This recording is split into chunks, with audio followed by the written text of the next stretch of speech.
Captain Jake Morrison stood on the bridge of his ship. The ship was called the UES Vengeance. He looked out at the dark space around them. Something special was happening today. His ship was not like other ships. It used dark matter as power. Matter was everywhere in space. Most people could not see it or touch it, but humans had learned how to use it. They had worked on this secret project for 3 years. Now it was ready. Dr. Lisa Parker sat at her workstation. She was watching the numbers on her screen. The numbers showed how much dark matter was flowing through the ship.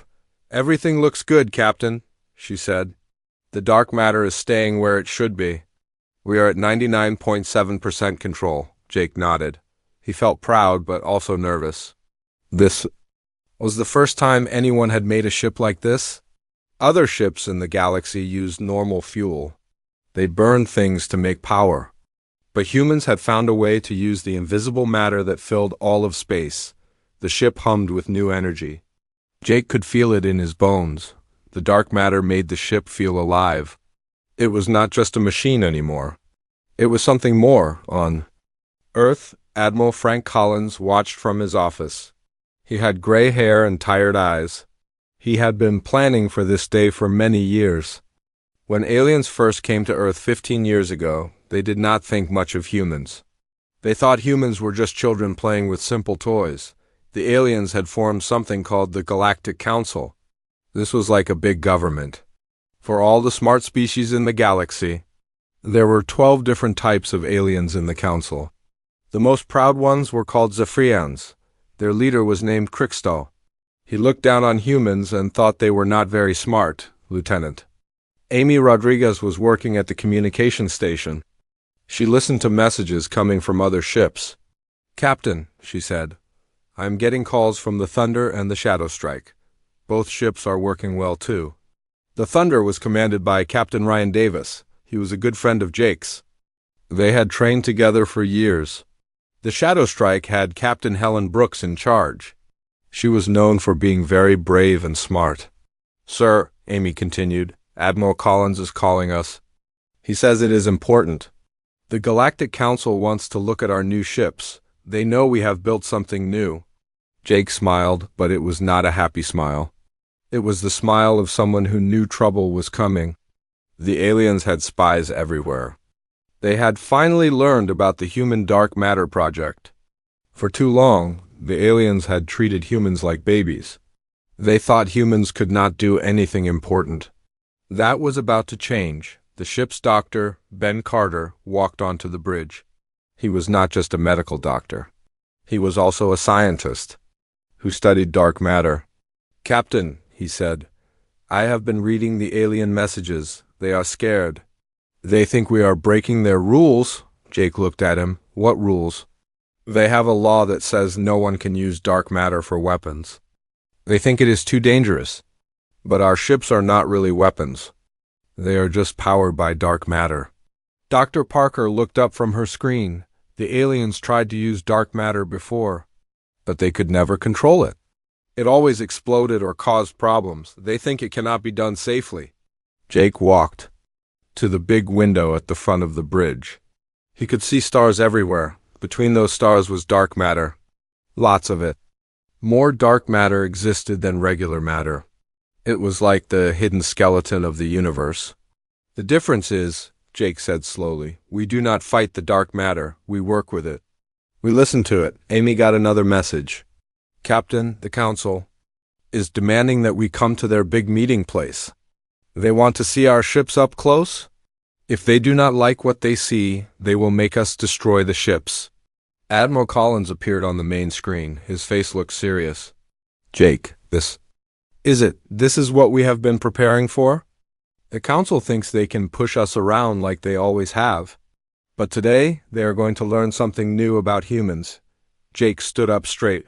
"We are ready, sir. The Vengeance, Thunder, and Shadow Strike are all working perfectly. Our crews know what to do." The Admiral nodded. "Remember, son, we are not trying to start a war. We are trying to earn respect. Show them that humans are not the weak little species they think we are. Show them that we belong in this galaxy as equals." The call ended. Jake looked around at his crew. They all looked nervous but determined. Each person on the ship had trained for years for this moment. They knew that the future of humanity depended on what happened next. "Set course for the council meeting place," Jake ordered. "It is time to show the galaxy what humans can really do." The ship turned toward its destination. The dark matter engines made no sound, but Jake could feel their power. The Vengeance moved faster than any ship had ever moved before. Behind them, the Thunder and Shadow Strike followed. In a few days, they would reach the council. The aliens would see human technology for the first time. They would learn that the species they had ignored for so long had become something amazing. The age of human power in the galaxy was about to begin. The Galactic Council meeting room was huge. It was built on a planet called Nexus Prime. This planet was right in the middle of the galaxy. Representatives from 12 different alien species sat in the big room. They all looked worried and angry. Ambassador Crystal stood in front of everyone. He was a Zephyrian, which meant he looked like he was made of living crystal. His body was glowing with bright colors that showed he was upset. "The humans have broken our most important law," he said in a loud voice. "No species is allowed to make weapons from dark matter. It is too dangerous. It could destroy everything." General Vorth was there too. He was from a species called the Drachneri. They looked like big lizards and loved to fight. He hit his scaly fist on the table. "The humans are getting too bold. First they said no when we offered to protect them. Now they are making forbidden weapons. We need to stop them before they cause trouble." At the human section of the room, Ambassador Carol Stevens stood quietly. The human area was simple and plain. It did not have fancy decorations like the alien sections. Carol was not scared, even though she was surrounded by aliens who did not. "Like her, you are wrong," Carol said in a calm voice. "The treaty says we cannot make dark matter weapons. But our ships are not weapons. They are exploration ships and defense ships that use dark matter as fuel. There is a difference." A being made of pure light floated nearby.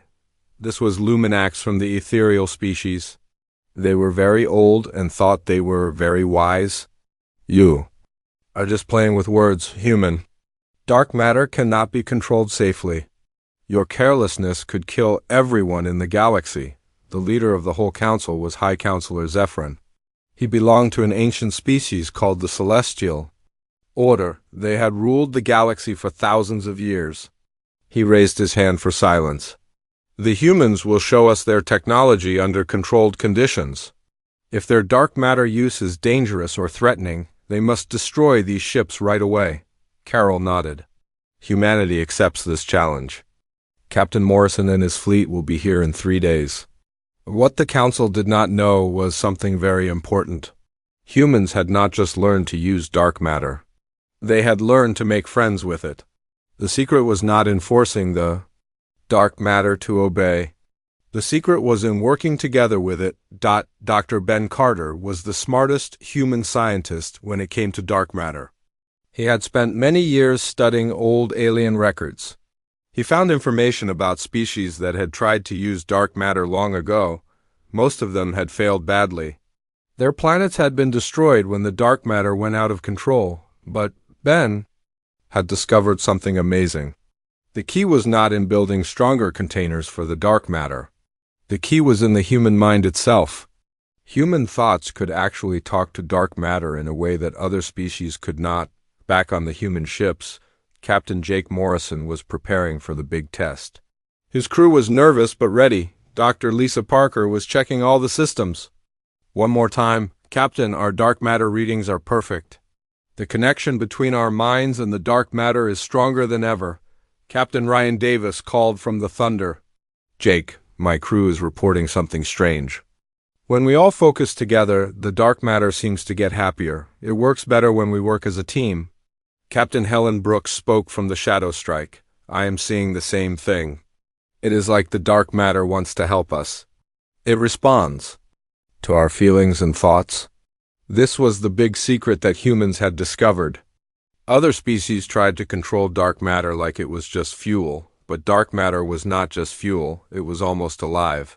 It could sense the thoughts and feelings of the people around it. And for some reason it liked humans. Dr. Carter had a theory about why this worked. He thought that human consciousness was naturally in tune with the frequency of dark matter. Other species had different types of minds. Their thoughts created the wrong vibrations. When they tried to use dark matter, it fought back, but human minds created the right vibrations. When humans thought peaceful, cooperative thoughts, the dark matter became calm and helpful. When human crews worked together with trust and friendship, the dark matter became very powerful. On Nexus Prime, the alien representatives were still arguing. Many of them were scared. They had tried to use dark matter before and failed. Some of their planets still had scars from dark matter accidents. That happened hundreds of years ago. Ambassador Crystal was the most worried. His species had lost 2 planets to dark matter explosions. "You do not understand how dangerous this is," he told Carol. "Dark matter has destroyed entire solar systems. It cannot be tamed.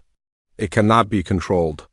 Your species is too young to understand this." Carol looked at him calmly. "Maybe the problem is not that dark matter cannot be controlled. Maybe the problem is in how you try to control it." General Vorth laughed, but it was not a nice laugh. "Humans think they are smarter than species that have existed for millions of years? You have been in space for less than 100 years. We have been studying these forces since before your species existed." "Time does not always equal wisdom," Carol replied. "Sometimes being new means seeing things differently. Sometimes the old ways are not the best ways." High Counselor Zephyrin was thinking hard. His species had ruled the galaxy for so long because they were careful and wise. But they had never been able to use dark matter safely. If humans really had found a way to do it, everything would change. The military balance of the galaxy would shift completely. Dark matter was the most powerful force in the universe. Ships powered by dark matter would be faster and stronger than anything that existed. They could change the shape of space itself. But there was something even more important than military power.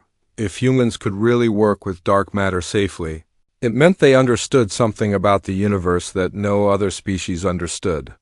It would mean that the youngest species in the galaxy had achieved something that the oldest species could not.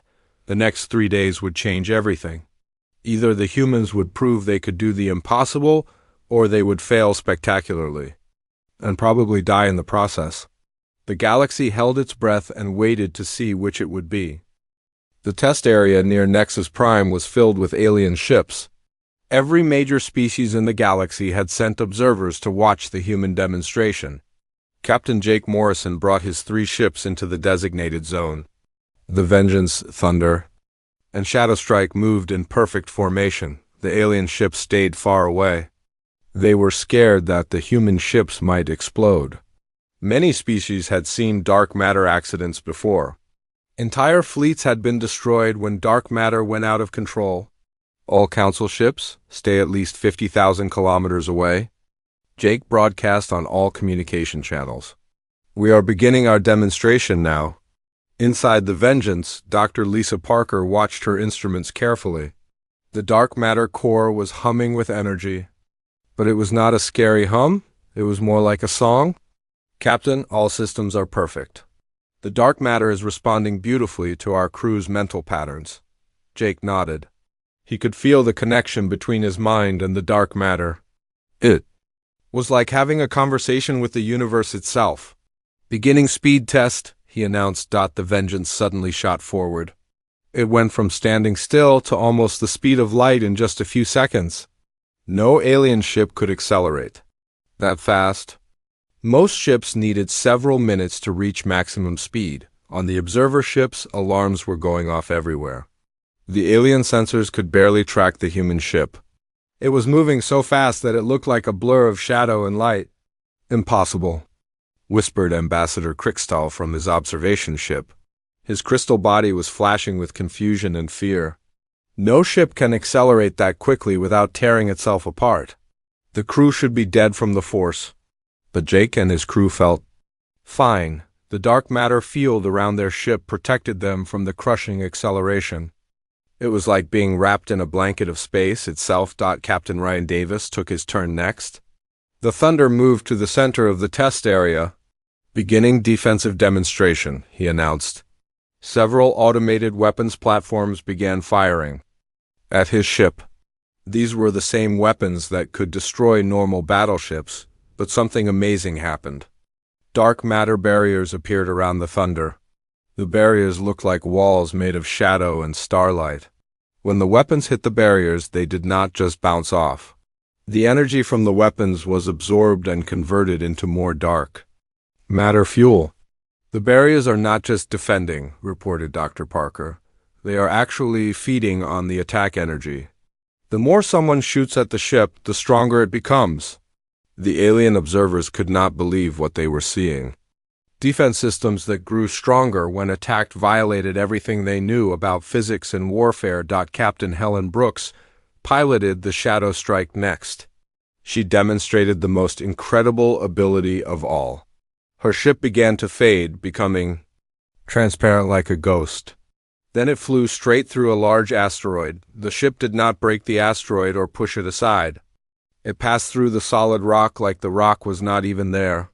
The Shadow Strike had partially shifted out of normal space-time. We call this phase shifting, Helen explained over the communication channel. By adjusting our dark matter field frequency, we can exist partially in normal space and partially in dark matter space. Physical objects cannot touch us when we are phase shifted. General Vorth's tactical officer was staring at his instruments in shock. Sir, their dark matter signatures are stable beyond anything we have ever measured. The energy output of each ship exceeds our most powerful dreadnoughts by thousands of times. But the most amazing thing was not the power levels. It was the control. Every previous attempt to use dark matter had resulted in explosions or reality tears. The fact that humans could not only contain it safely but use it with perfect precision was beyond understanding. High Counselor Zephron contacted Jake directly. Captain Morrison, your species has achieved something we believed was impossible. How do you maintain such perfect dark matter resonance? Jake's answer was broadcast to all the observer ships. We do not fight the dark matter, Counselor. We listen to it. We work with it.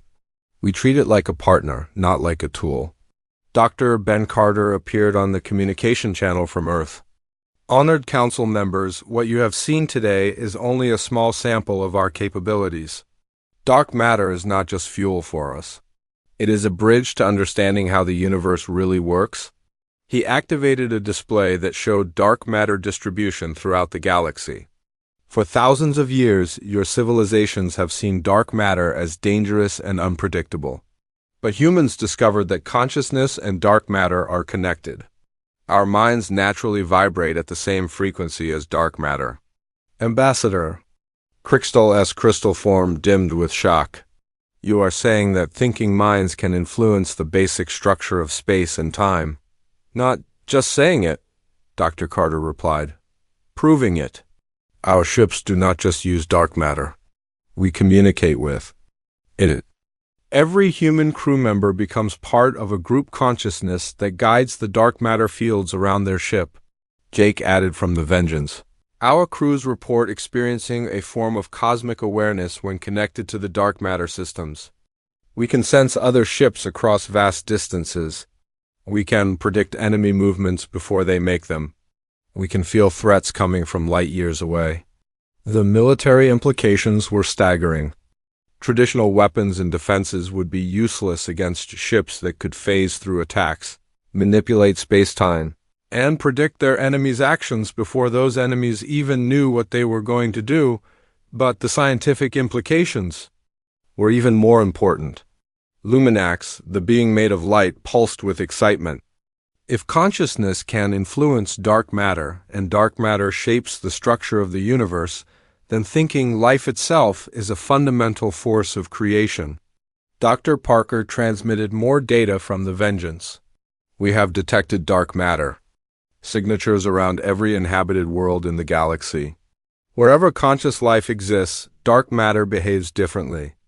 We believe that all thinking species unconsciously influence dark matter, But humans are the first to achieve conscious control. This revelation shook the foundations of galactic science. Every species had assumed that consciousness was just a byproduct of complex brains. But the human data suggested that consciousness was actually a basic force of the universe, as fundamental as gravity or electromagnetism. High Counselor Zephyrin called for an emergency recess. The ancient celestial order had ruled the galaxy for millennia based on their advanced technology and accumulated wisdom. Suddenly, the youngest species in the council had demonstrated capabilities that made their own achievements seem primitive. Admiral Collins, observing from Earth, spoke to his staff. They are beginning to understand. We have not just built better weapons or faster ships. We have proven that humanity has a unique relationship with the universe itself. We are not just another species competing for resources. We are partners with the cosmos. The demonstration was over, but its effects would last forever. The galaxy would never be the same. The Galactic Council chambers were completely different now. What had started as a trial to punish humans had become something much bigger. The alien representatives sat in stunned silence as they tried to understand what they had just witnessed. Dr. Ben Carter appeared as a hologram from the Human Research Station near Earth. Honored council members, what you saw today is only the beginning. Dark matter is not just fuel for our ships. It is a doorway to understanding the most basic truths about reality itself. He activated a new display that showed the entire galaxy. Dark matter was everywhere, like an invisible web connecting all the stars and planets. For centuries, your civilizations have treated dark matter as something to be feared. You saw it as chaotic and destructive, but humans learned that dark matter is not chaotic at all. It responds to consciousness. Ambassador Crystal's crystal body flickered with disbelief. You are claiming that thoughts can change the fundamental forces of the universe? Not claiming, Dr. Carter replied calmly, demonstrating. Our ships work because consciousness and dark matter exist in quantum entanglement. Human neural patterns naturally harmonize with dark matter frequencies. This happens because consciousness itself helps shape reality at the quantum level. Captain Jake Morrison spoke from the Vengeance, which was still in the test area. Our crews do not just pilot these ships. They become part of them. When we interface with the dark matter systems, we experience a form of cosmic awareness. We can sense things happening across vast distances. We can predict movements before they occur. The military implications were frightening to the alien observers. General Vorth's tactical computers were showing impossible readings. Ships that could phase through solid matter, predict enemy actions, and convert incoming attacks into additional fuel would make traditional warfare obsolete. But the scientific implications were even more revolutionary. Luminax, the energy being, pulsed with intense curiosity. If consciousness can influence dark matter, and dark matter shapes the structure of the universe, then sentient life is not just an accident. It is a fundamental force of creation itself. Dr. Lisa Parker transmitted detailed scientific data from her position on the Vengeance. We have been studying dark matter signatures around inhabited worlds throughout the galaxy. Every planet with intelligent life shows unique dark matter patterns. The dark matter behaves differently wherever conscious beings exist. This information hit the Council like a shockwave. For millions of years, the various species had believed that consciousness was simply the result of complex chemical reactions. In brains, they thought that intelligence was rare and unimportant in the grand scheme of the universe, but the human data suggested something completely different. Consciousness was not just a side effect of evolution. It was a basic property of the universe.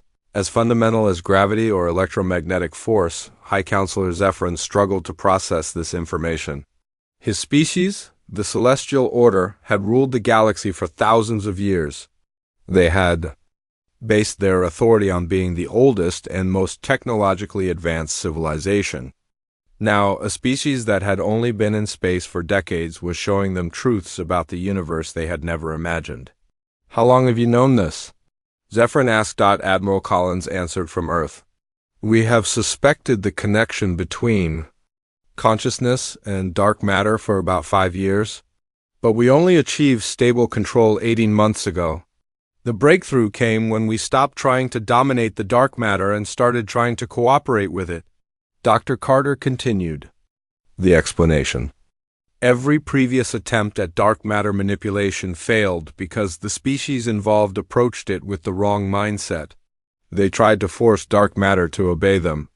They used fear, aggression, and the desire for power as their driving emotions. But dark matter responds to consciousness, Captain Ryan Davis added from the Thunder.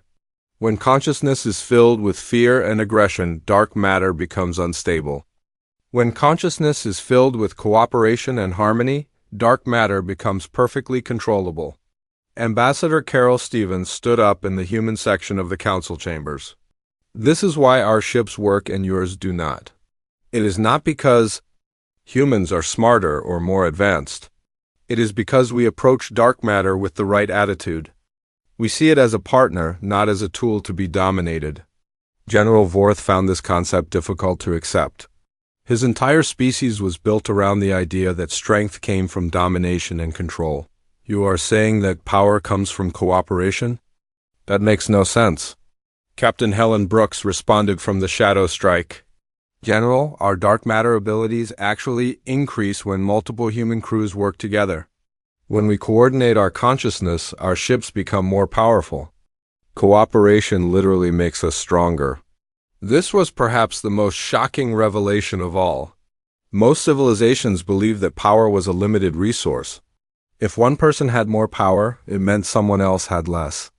But the humans were demonstrating that some kinds of power actually increased when they were shared. Dr. Carter showed new data on the holographic display. We have discovered that dark matter consciousness cannot be developed through aggression or competition. Species that try to weaponize it always fail catastrophically. The universe seems to have built-in safeguards against the misuse of its fundamental forces. High Counselor Zephyrin consulted with the other council leaders in hushed tones. This information changed everything they thought they knew about power, technology, and the nature of existence itself. After several minutes of intense discussion, Zephyrin made an announcement that would change galactic history. The Galactic Council formally recognizes humanity as a Tier 1 civilization with all accompanying rights and responsibilities. This was unprecedented. No species had ever jumped from newcomer status to Tier 1 in such a short time. Tier 1 civilizations were the most advanced and powerful in the galaxy. They had the right to vote on major galactic policies and lead other species, but Zephyrin was not finished. Furthermore, the Council requests that humanity share their dark matter consciousness techniques with other willing species. We wish to learn from your discoveries. Admiral Collins appeared on the main screen. We accept the recognition and the responsibility that comes with it. However, dark matter consciousness cannot simply be taught like ordinary technology. It must be developed naturally. We are willing to help other species find their own harmonic relationship with dark matter. But the process requires fundamental changes in how civilizations think about power and cooperation. Ambassador Stevens concluded, humanity proposes the formation of a dark matter research consortium. All willing species can work together to explore these new frontiers, but participation requires a commitment to peaceful development and cooperative exploration. The chamber fell silent as the implications sank in. The galaxy had just learned that its most fundamental assumptions about power, consciousness, and the nature of reality were wrong. The youngest species in the Council had not only achieved impossible technology, but had proven that the universe itself seemed to favor cooperation over domination. Species across the galaxy would need to reconsider everything they thought they knew about strength, wisdom, and the relationship between mind and matter. The age of dark matter consciousness had begun, and with it, a new chapter in galactic civilization. 3 months after the demonstration, the galaxy was completely different. The news of humanity's dark matter breakthrough had spread to every inhabited world. Some species were excited about the possibilities. Others were frightened by the implications. Captain Jake Morrison, stood on the observation deck of the newly built research station orbiting Earth. Through the windows, he could see ships from a dozen different species. They had all come to learn about dark matter consciousness. The first students were the ethereal beings like Luminax. Their energy-based consciousness was naturally similar to the quantum frequencies of dark matter. Within weeks, they had achieved basic dark matter resonance. Their ships could now phase shift, though not as smoothly as human vessels. Dr. Lisa Parker was leading the research consortium from the main laboratory. She had teams of scientists from 8 different species working together. The key breakthrough, she explained to a group of Celestial Order researchers, is understanding that consciousness is not separate from the physical universe. They are part of the same system. The Zephians were having more difficulty. Ambassador Crystal had volunteered to be part of the first test group from his species. His crystal structure made it hard for him to achieve the fluid mental states that dark matter required. "I can feel the dark matter responding," Crystal reported during a training session. "But my thoughts are too rigid. My consciousness is too structured to flow with the dark matter frequencies." Dr. Ben Carter worked with him patiently. "Do not try to control your thoughts. Let them move naturally. Dark matter responds to organic mental patterns, not forced ones." After many weeks of practice, Crystal finally achieved a breakthrough. His crystal body began to glow with a new kind of light as he connected with a small dark matter sample.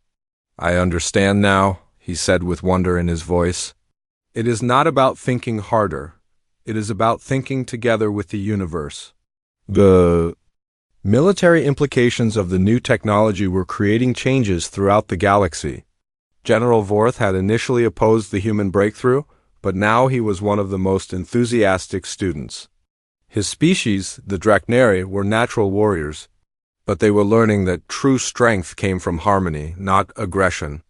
"My people have always believed that power comes from conquest," Vorth explained to Captain Ryan Davis during a training exercise. "But your dark matter ships have taught us something new.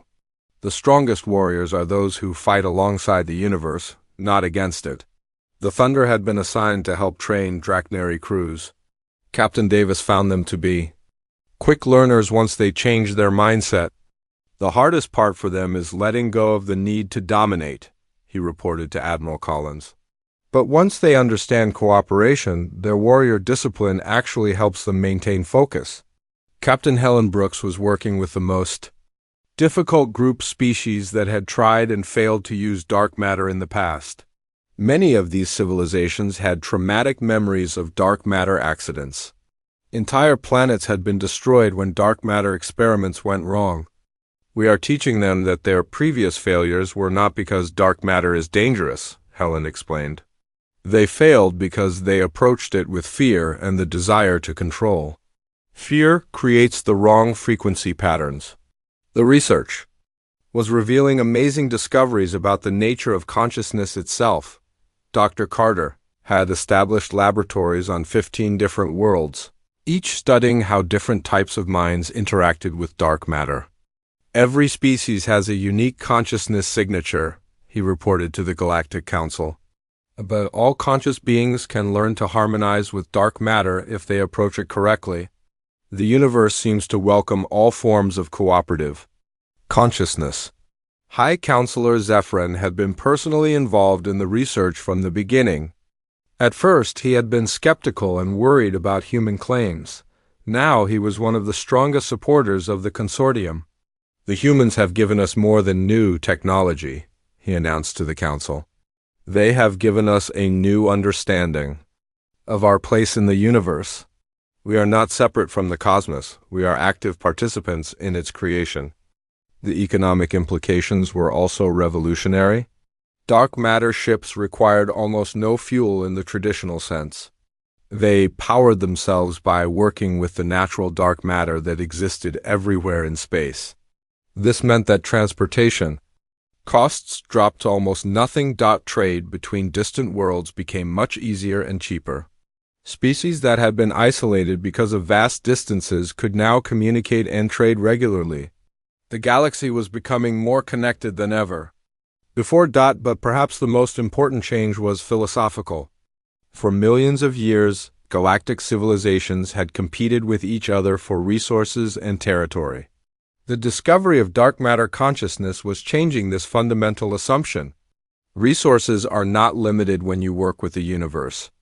Instead of against it, Ambassador Carol Stevens explained to a gathering of planetary governors, "Dark matter is everywhere. It is infinite. When we learn to cooperate with it, scarcity becomes abundance." Some species were struggling with these new ideas. The concept that cooperation could create more power than competition challenged basic assumptions that had guided their societies for thousands of years, but other species embraced the changes enthusiastically. The research consortium was growing every month as more civilizations wanted to learn the new techniques. Admiral Collins watched the developments from Earth with satisfaction and some concern. "We have given the galaxy something wonderful," he told his staff. "But we have also given them something that could be misused if they forget the lessons of cooperation." Captain Morrison understood the Admiral's concerns. "That is why the training is so important. We are not just teaching them how to use dark matter. We are teaching them how to think differently about power and relationships." The human ships continued to patrol the galaxy, but their role had changed. They were no longer just explorers or defenders. They had become teachers and guardians of a new way of thinking. Dr. Parker made a final report to the consortium after 1 year of operation. "We have achieved stable dark matter resonance with representatives from 19 different species. 7 species have successfully built their own dark matter-powered vessels. The universe is becoming a more cooperative place." As Jake looked out at the stars from his ship, he felt a deep sense of satisfaction. Humanity had not conquered the galaxy through force or superior technology. They had changed it through understanding and cooperation. The dark matter warships had indeed stunned the Galactic Council. But more importantly, they had taught the galaxy that true power came not from domination, but from working together with the fundamental forces of existence itself. The age of cooperation had begun, and the universe itself seemed to approve. Dark matter flowed more smoothly around worlds where species worked together. It became unstable around worlds where conflict and competition dominated. The cosmos had chosen its favorites, and they were those who chose to work together rather than fight alone. Humanity had shown the way, but now all of galactic civilization was walking the path toward a more harmonious future.